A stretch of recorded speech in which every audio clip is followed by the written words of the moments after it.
근데 그가 워낙 무리한 일정을 요구해서 내가 일정에 맞춰 그것을 다 하는 대가로 돈 대신 부자가 되는 방법을 알려달라고 했지. 그렇게 나는 대금업자 알가미슈에게 돈을 버는 방법을 듣게 된 거야. 아직 돈을 쓸 때가 아니네. 돈이 돈의 자산을 셀 수 없이 나올 때까지 기다려야 해. 그렇게 해야 황금노예 군단을 얻게 되는 거네. 웃고 즐기는 건 마르지 않는 돈의 물줄기를 키워냈을 때, 그때 저절로 즐길 수 있게 된다네.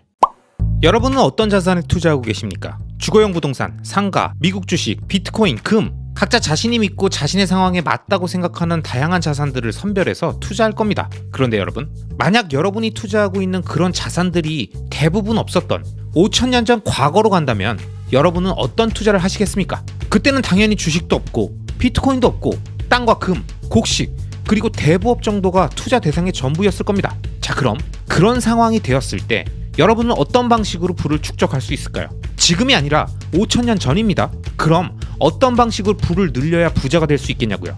여러분, 이 질문의 핵심을 이해하셨습니까? 제가 드린 이 질문의 핵심은 많은 분들이 눈치채셨겠지만 성공적인 투자를 위한 조건 중에 무엇에 투자하는가는 사실 그렇게 중요하지 않다는 점을 말씀드리는 겁니다. 투자 자산은 자신이 살고 있는 각 시기에 따라 직관과 예리함, 상상력을 더해서 최고의 자산을 선별하면 되는 것이고요. 이렇게 좋은 자산을 선별했다고 해서 성공적인 투자를 하고 부자가 되는 건 아닙니다. 결국 지금 이 순간이든 5,000년 전이든 부를 축적하고 경제적 자립을 통해 시공간의 자유를 얻는 이들의 공통점은 왜 투자를 해야 하고 그럼 어떻게 투자를 할 것인가를 명확하게 이해했던 소수의 사람들이었다는 점이죠.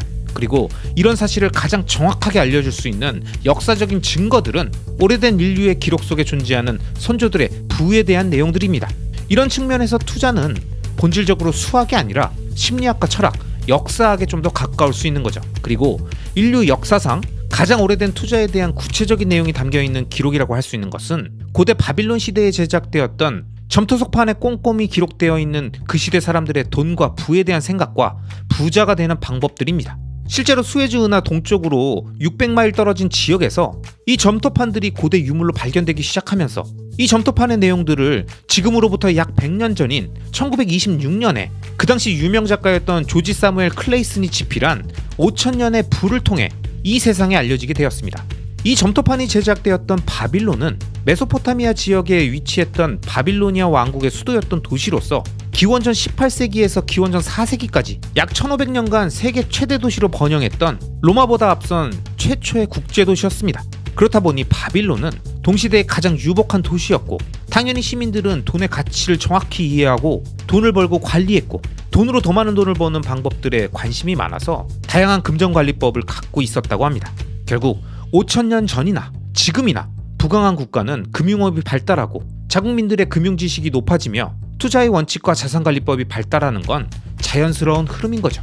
그렇다 보니 그 당시에도 많은 사람들이 부자가 되기를 꿈꾸고 도전했으나 잘못된 투자 방식과 마인드로 인해서 실패하고 좌절하고 낙담하는 사람들도 있고 어려운 환경에서 태어나고 살았지만 올바른 부에 대한 철학과 투자 플랜을 바탕으로 장기적 우상향 구조를 갖춘 부의 사다리를 만들어 경제적 자립을 이루고 시공간의 자유를 얻은 사람들이 생겨난 거죠.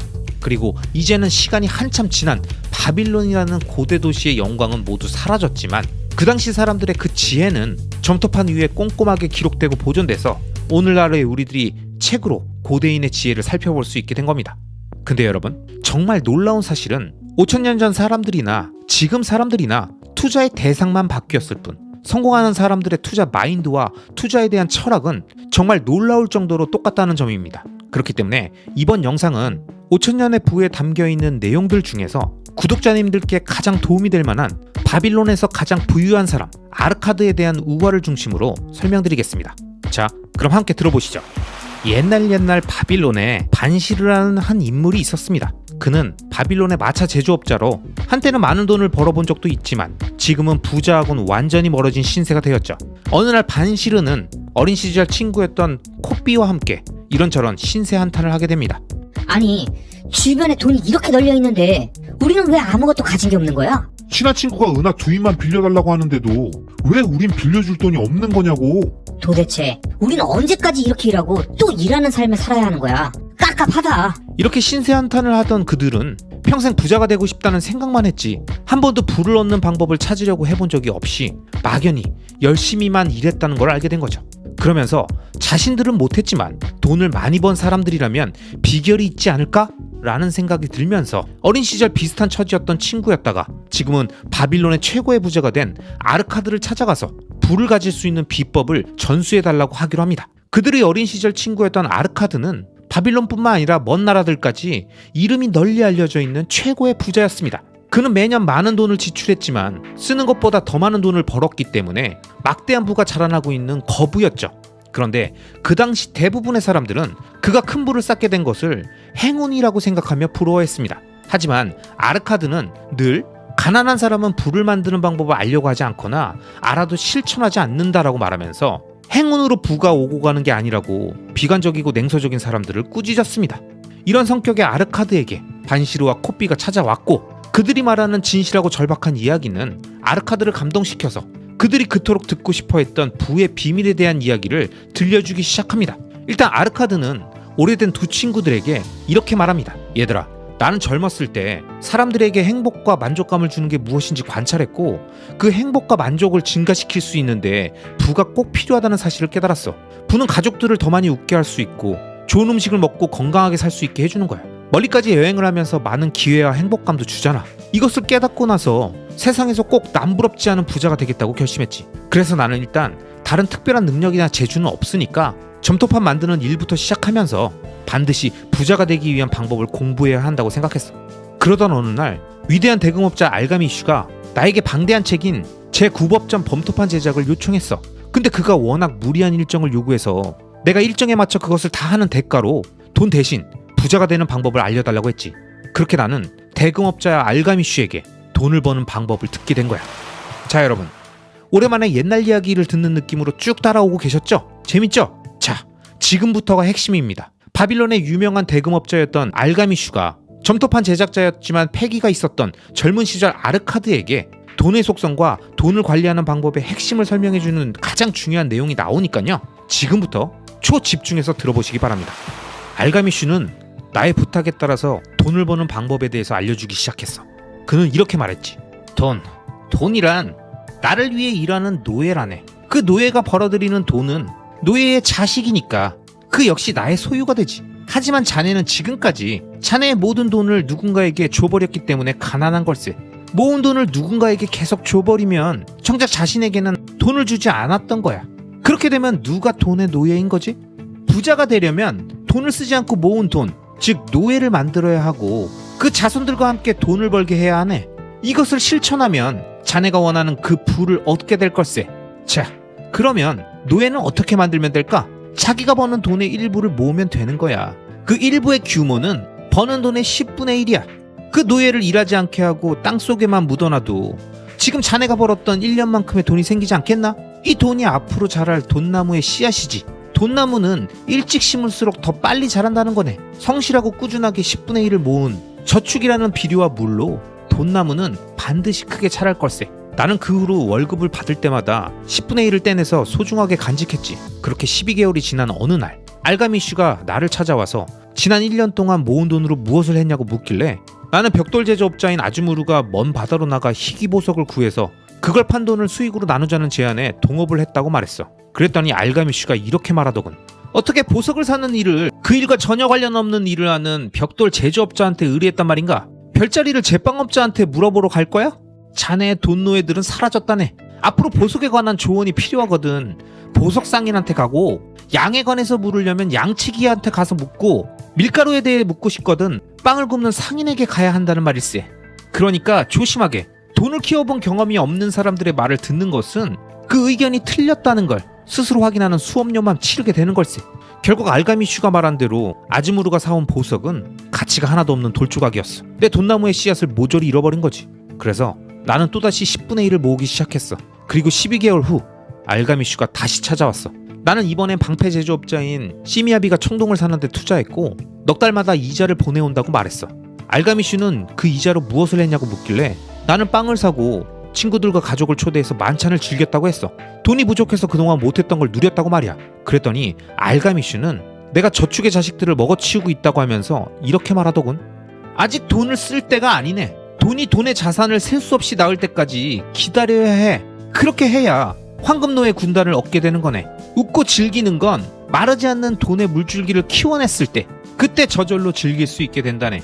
이렇게 말하고 가버렸어. 그리고 시간이 흘러 알가미슈가 늙은 노인이 되어 만났을 때 그는 과거에 그가 해줬던 조언들을 내가 잘 수행하고 있는지 확인해 보더니 버는 것보다 적은 돈으로 사는 방법을 잘 배웠고 조언을 들을 만한 유능한 사람을 가려내는 법도 잘 배웠다고 말해줬어. 그리고 그것들이 바로 돈을 모으는 방법, 돈을 일하게 하는 방법, 돈이 자라나는 방법이라고 말하면서 나에게 본인의 땅을 관리할 수 있는 관리자가 될 기회를 주었지.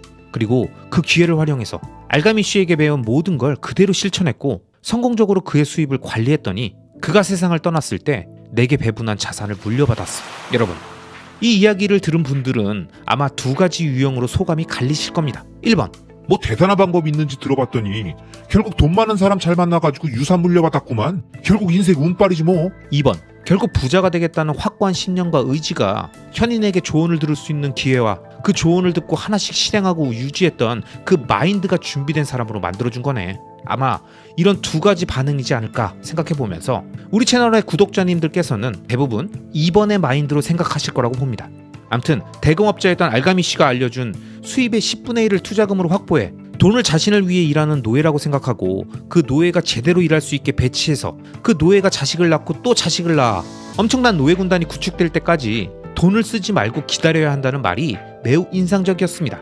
결국 5천년 전 가장 찬란한 역사의 도시에 살고 있었던 위대한 금융가의 부를 향한 투자 플랜은 현재를 즐기기 위해 소비하지 말고 자신의 소득의 최소 10분의 1을 미래의 나를 위해 장기적 관점을 갖고 우상향 구조가 확실한 자산에 투자해서 자신들만의 노예를 만들어라. 그리고 그 자산이 리스크를 시간에 녹여 수익으로 치환해주는 노예들의 자식들까지 낼름낼름 팔아넘기지 말고 그 자식의 자식까지 자신을 위해서 일하는 위대한 황금노예 군단으로 만들어라. 그렇게 위대한 황금 군단이 만들어지면 돈을 써도 줄어들지 않는 거대한 물줄기가 형성될 것이다 라고 돈을 노예라는 비유를 통해 중요성을 강하게 인식시켜주고 있습니다. 이렇게 시대를 막론하고 변치 않는 대전제들에 맞춰서 각 시기마다 그에 적합한 투자 대상들만 조금씩 변할 뿐 현명한 투자를 위해 우리가 알아야 할 현인들의 지혜는 변치 않는다는 사실을 기억하면서 장기적 우상향 구조의 자산들을 선별해서 올바른 방향성을 세팅해 리스크를 시간에 녹여 수익으로 치환하는 위대한 장기 투자 대장정을 의심하지 말고 자신이 정한 그 투자의 여정까지 10년, 20년, 30년 흔들림 없이 이어갈 수 있는 현명한 투자자들이 되자고요. 아시겠죠? All the great and inspiring leaders and organizations in the world, whether it's Apple or Martin Luther King or the Wright brothers, they all think, act, and communicate the exact same way. 세상의 모든 위대하고 영감을 주는 지도자나 그룹은 그게 애플이건 마틴 루터킹이건 라이트 형제건 모두가 동일한 방식으로 생각하고 행동하고 소통합니다. 이들은 다른 사람들과는 완전히 반대의 방식으로 하죠. 제가 한 일이라곤 그걸 체계화했을 뿐이고 이건 아마 세상에서 가장 간단하고 단순한 아이디어일 겁니다. 사람들은 자신이 하는 모든 행동이 이성적인 판단에 근거한 것이고 자신이 하는 일이 무엇인지 정확히 알고 있다고 생각합니다. 그런데 여러분, 만약 누군가 여러분에게 당신은 왜 투자를 합니까? 이런 질문을 던졌다면 여러분은 뭐라고 답하십니까? 뭘 투자하냐? 어떻게 투자하냐가 아니라 왜 투자를 하냐는 질문입니다. 왜 그 일을 하냐? 왜 그 사업을 하냐로 묻는다면 여러분은 자신의 행동에 대한 아주 근원적인 부분부터 생각하며 답을 하게 될 겁니다. 그리고 오늘 영상은 사이먼 시넥의 골든서클 이론을 좀 더 자세히 설명드리면서 이 근원적인 질문이 우리의 인생과 투자, 비즈니스 전반에 얼마나 중요한 의미를 갖는지를 설명드리기 위해서 그가 테드에서 2009년에 강의했던 오래된 이 레전드 영상의 내용을 아직 못 보셨을 구독자님들을 위해서 더빙 편집 영상으로 제작했습니다. 아무래도 오래전 영상이라서 나오는 사례들이 약간 시대적으로 맞지 않는 부분들이 있어서 제가 적절하게 다른 예시로 살짝 변경해서 좀 더 이질감 없이 보시고 몰입할 수 있게 만들었으니까요.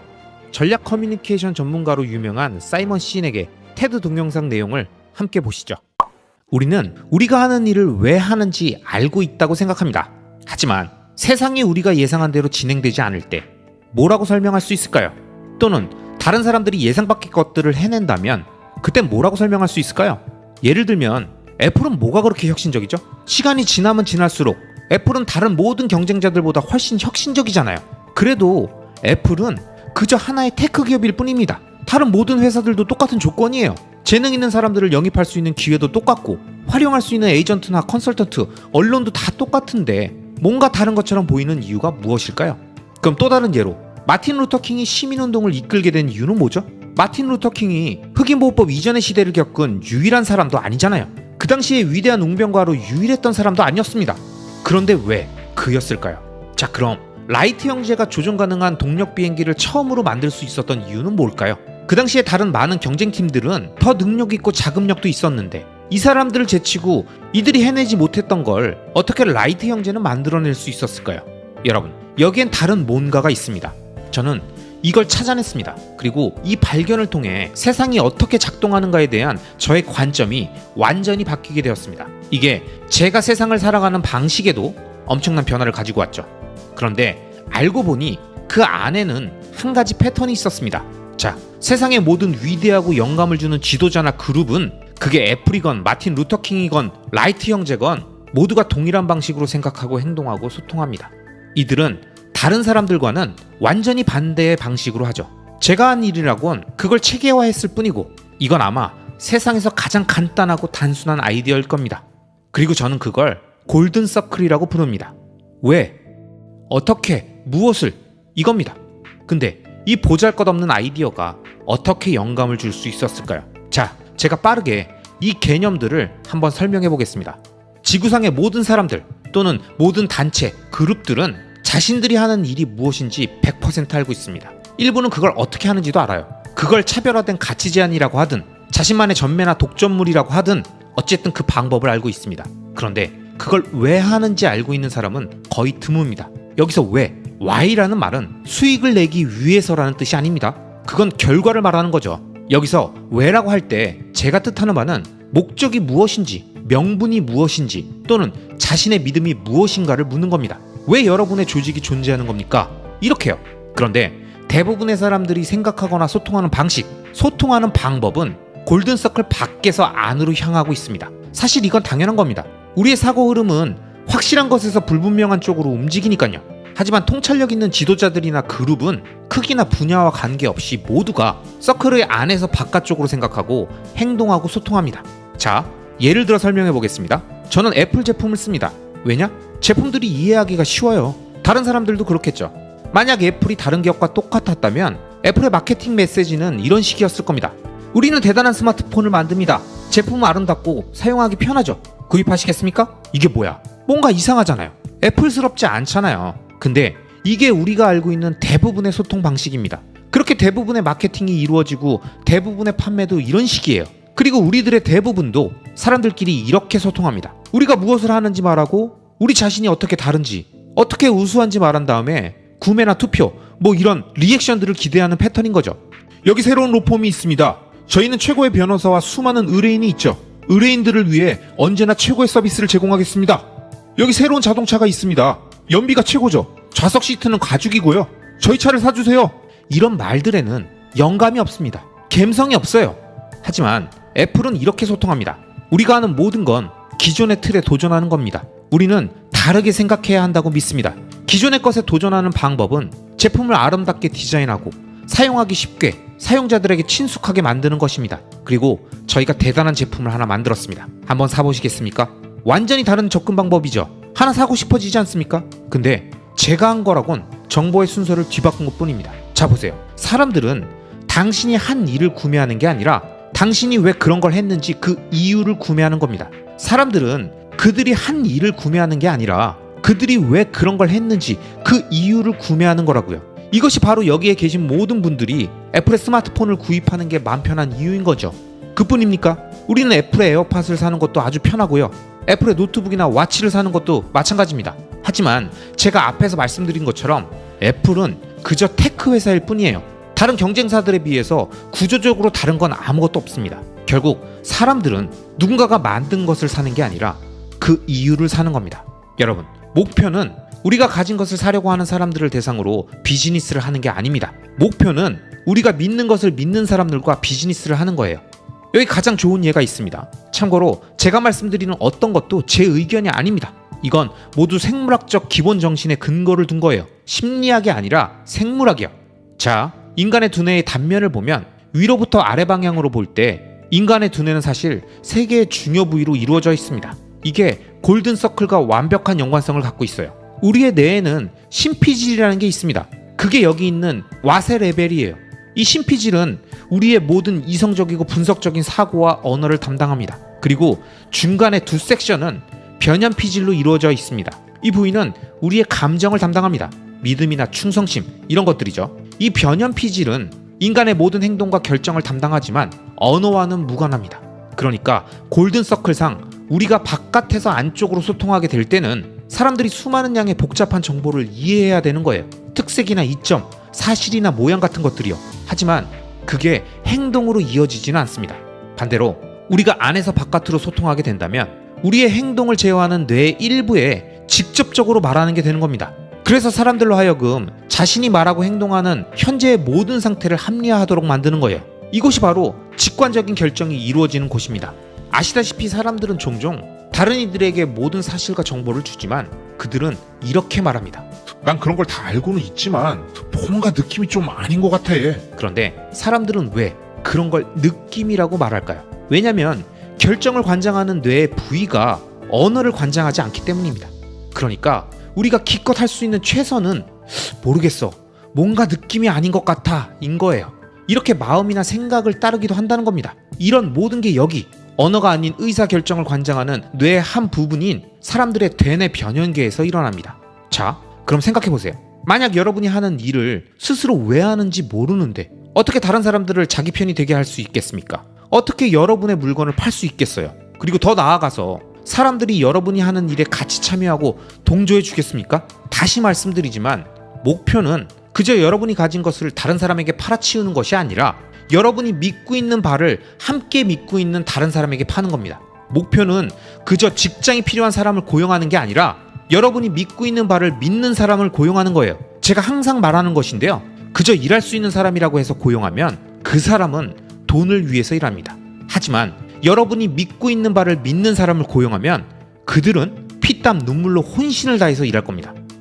여러분, 더빙 영상 잘 보셨죠? 이 영상에서 사이먼 시넥은 현존하는 위대한 기업 중 하나인 애플의 사례를 통해서 애플이 자신의 철학을 어떻게 소비자들에게 전달하며 다른 기업들과 비교할 수 없는 브랜드 가치를 갖게 되었는지를 우리 인간의 뇌구조와 연관해서 설명하면서 골든서클의 구조처럼 원의 코어에 있는 Y에 대한 질문부터 시작해서 소비자들의 감성과 믿음을 얻고 이를 바탕으로 자신들의 제품을 판매하는 전략을 썼다고 말합니다. 즉, 서클의 안에서 밖으로 사고하며 가치를 창조하고 전파하는 방식의 위대함을 잘 설명해주고 있는 거죠. 이 내용이 매우 중요한 이유는 이러한 방식이 단순한 마케팅 수단이나 전략이 아니라 인간의 사고과정과 행동에 엄청난 영향을 끼치는 마인드셋의 핵심이기 때문입니다. 제가 영상 초반에 말씀드렸듯이 우리 같은 장기 투자자들 역시 자신이 왜 장기 투자를 하는지, 왜 그 자산에 투자하는지 정확한 이유와 방향성을 세팅하기 위해선 서클의 바깥쪽에 있는 무엇에 대한 관심만 갖고 어떤 자산에 투자할까만 계속 찾아서 돌아다녀 봤자 절대 장기 투자로 이어지는 위대한 결과를 만들 수 없다고 저는 자신 있게 말씀드립니다. 결국 장기 투자의 핵심은 무엇에 투자하는지가 아니라 그 무엇을 어떻게 찾고 왜 찾게 되었는지, 왜 그 자산과 행위에 집중하게 되었는지를 스스로 확실하게 정립할 수 있어야만 투자의 계절이 뜨거운 여름으로 가도 무섭게 식어버리는 겨울로 가도 계속 그 방향성을 오랫동안 유지할 수 있기 때문입니다. 이건 뇌 구조상 바깥쪽에 해당되는 신피지를 통해 아무리 이성적이고 합리적인 판단을 해봤자 공포와 탐욕이라는 감정의 소용돌이가 불어오게 되면 어느 순간 모든 이성이 마비되며 말도 안 되는 행동을 해버리는 게 우리 인간의 생물학적, 심리적 구조기 때문에 뇌의 안쪽에 해당되는 변연피지를 담당하는 인간의 감정을 완벽히 컨트롤할 수 있게 마인드셋을 완성시켜 놔야 흔들림 없이 자신의 장기 투자 대장정을 끝까지 완수할 수 있기 때문입니다. 이 세상에 존재했던 위대한 인물과 기업, 단체, 그룹들의 성공은 단순히 그들이 남보다 더 뛰어나고 잘나서가 아닙니다. 그들이 남보다 돈이 더 많고 인맥이 좋고 좋은 환경에서 태어나서가 아니에요. 이런 멘트들은 성공한 사람들의 조건이 아니라 실패한 사람들의 핑계들이라고 세계적인 전략 커뮤니케이션 전문가인 사이먼 시넥은 말합니다.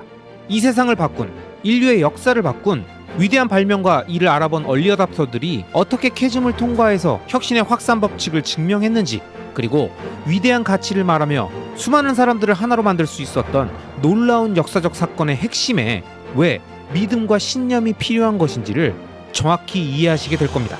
그럼 관련 영상을 지금 바로 보시죠. 자, 그럼 생각해보세요. 만약 여러분이 하는 일을 스스로 왜 하는지 모르는데 어떻게 다른 사람들을 자기 편이 되게 할 수 있겠습니까? 어떻게 여러분의 물건을 팔 수 있겠어요? 그리고 더 나아가서 사람들이 여러분이 하는 일에 같이 참여하고 동조해 주겠습니까? 다시 말씀드리지만 목표는 그저 여러분이 가진 것을 다른 사람에게 팔아치우는 것이 아니라 여러분이 믿고 있는 바를 함께 믿고 있는 다른 사람에게 파는 겁니다. 목표는 그저 직장이 필요한 사람을 고용하는 게 아니라 여러분이 믿고 있는 바를 믿는 사람을 고용하는 거예요. 제가 항상 말하는 것인데요. 그저 일할 수 있는 사람이라고 해서 고용하면 그 사람은 돈을 위해서 일합니다. 하지만 여러분이 믿고 있는 바를 믿는 사람을 고용하면 그들은 피땀 눈물로 혼신을 다해서 일할 겁니다. 이에 대해서는 라이트 형제의 사례보다 더 좋은 예가 없을 겁니다. 대부분의 사람들은 세뮤얼 피어폰트 랭글리를 잘 모릅니다. 20세기 초엔 동력 비행기를 만드는 게 요즘의 정보산업과 비슷했습니다. 모든 사람들이 시도했었어요. 사람들이 보기엔 세뮤얼 피어폰트 랭글리는 성공 공식을 갖고 있는 듯 했습니다. 지금도 사람들한테 당신의 제품과 회사는 왜 실패했습니까? 라고 묻는다면 항상 똑같은 세 가지 변명을 반복합니다. 자본이 부족했고, 사람을 잘못 썼고, 시장 상황이 안 좋았다라고요. 항상 이 세 가지예요. 그리고 저 때도 똑같았습니다. 그걸 좀 더 자세하게 볼게요. 일단 국방성은 세뮤얼 피어폰트 랭글리에게 동력 비행기를 만들어 보라고 5만 불을 지원해 줬습니다. 그러니까 일단 돈이 문제가 되진 않았겠죠. 그리고 그는 하버드, 스미소니언 재단에서도 일했고 인맥도 엄청났습니다. 그 시대의 모든 유명인사를 알고 있었어요. 그는 돈으로 살 수 있는 최고의 인재들을 고용했고 시장 상황도 너무 좋았죠. 뉴욕타임즈는 어디든 그를 따라다녔습니다. 모든 사람들이 랭글리를 응원했었어요. 그런데 어떻게 우리는 세뮤얼 피어폰트 랭글리라는 이름을 전혀 들어보지 못했을까요? 반면 몇백 킬로미터 떨어진 오하이오주의 데이톤에 사는 오르빌과 윌버 라이트 형제는 우리가 성공 공식이라고 생각되는 것들을 전혀 갖고 있지 못했습니다. 그들은 돈이 없어서 자신들의 꿈을 위해 그들이 운영하는 자전거 가게에서 나오는 돈을 계속 써야만 했었습니다. 라이트 형제를 비롯해서 그들의 팀에 있던 그 누구도 대학 교육을 받지 못했었습니다. 당연히 뉴욕타임즈가 따라다녔던 것도 아니었죠.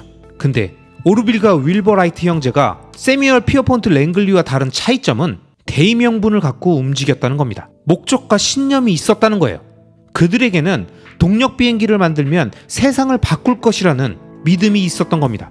하지만 세뮤얼 피어폰트 랭글리는 달랐습니다. 그는 부자가 되고 싶었고 유명해지고 싶었던 거죠. 그는 결과와 부를 추구하고 있었습니다. 그리고 결과가 어떻게 됐습니까? 무슨 일이 일어났습니까? 라이트 형제의 꿈을 믿었던 사람들은 그 형제들과 함께 혼신의 힘을 다해서 일했습니다. 다른 이들이 그저 월급만 보고 일할 때 라이트 형제의 사람들은 혼신의 힘을 다했다고요. 그들은 라이트 형제가 비행을 위해서 매번 밖에 나갈 때마다 5묶음의 부품들을 들고 나갔다고 얘기했었는데요. 그건 저녁 시간에 돌아올 때까지 5번 정도는 추락을 예상했었기 때문이라고 합니다. 그들은 그렇게 지독하게 일한 거예요. 그리고 마침내 1903년 12월 17일 라이트 형제가 하늘을 날았습니다. 현장에는 그걸 지켜보는 사람들조차 없었고 사람들은 며칠이 지나서야 그 사실을 알게 되었지만요. 그리고 랭글리가 잘못된 동기로 비행에 도전했었다는 또 다른 증거는 라이트 형제가 비행에 성공한 날 랭글리는 바로 도전을 그만두었다는 겁니다. 랭글리가 그건 대단한 발명이었습니다. 제가 그 기술을 좀 더 발전시켜 볼게요 라고 말할 수도 있었겠지만 그는 그러지 않았습니다. 그는 첫 번째도 되지 못했고 부자가 되지도 못했습니다.